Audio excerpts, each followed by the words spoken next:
qui est intéressant, c'est justement qu'est-ce qu'on en fait. Qu'est-ce qu'on fait de nos colères, qu'est-ce qu'on fait de notre tristesse, qu'est-ce qu'on fait de toutes ces émotions qui nous débordent et comment on se les approprie, comment on en fait siennes et on va en tout cas les utiliser pour aller au-delà, se construire collectivement, repenser notre société, etc.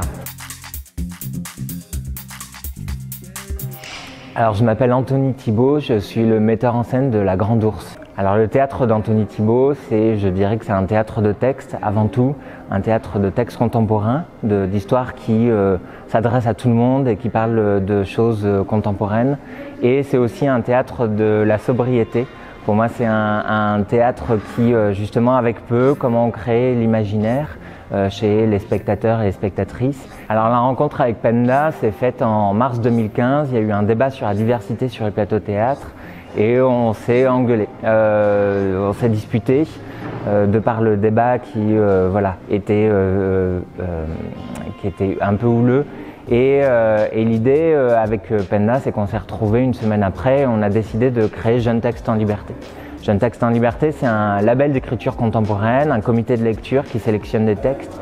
Et l'idée, c'est vraiment de se poser la question de quelles histoires aujourd'hui on raconte sur les plateaux de théâtre et à qui on s'adresse, pour que chacun, chacune se sente reconnu au théâtre et des espaces de représentation. J'avais envie de poursuivre l'aventure avec Penda, d'aller plus loin, de travailler autour de son écriture. Et dans Jeunes Textes en Liberté, les auteurs et les autrices nous faisaient remonter leurs difficultés à rencontrer des équipes artistiques, et notamment sur des textes déjà écrits. Et pour moi, c'était évident, il fallait que je parte sur un texte déjà écrit de Penda, mais qui n'avait pas d'équipe artistique. Et quand je lui ai demandé, il y avait La Grande Ourse, alors j'étais très étonné, parce que c'est un texte qui a énormément circulé, qui a eu beaucoup de prix. C'est l'histoire d'une femme qui, à la sortie de l'école, mange un bonbon sur un banc. Et quelques heures après, la police la retrouve, vidéo à l'appui, elle a laissé tomber un papier de bonbon par terre. Et elle ne l'a pas jeté à la poubelle.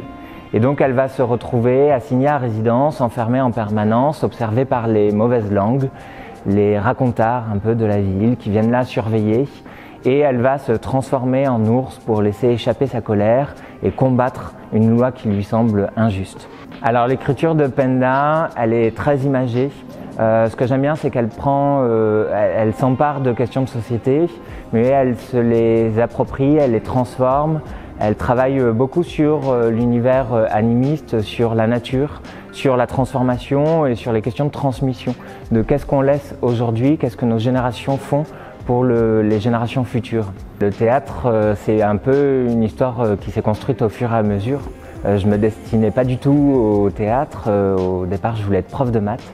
Et c'est des moments de la vie, des moments difficiles qui fait qu'à un moment, on se pose la question de ce qu'on veut faire et comment on veut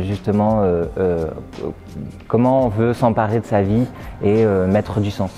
Et pour moi, c'était le théâtre est devenu un peu mon langage et une façon de raconter des choses au plus grand nombre de personnes dans la société.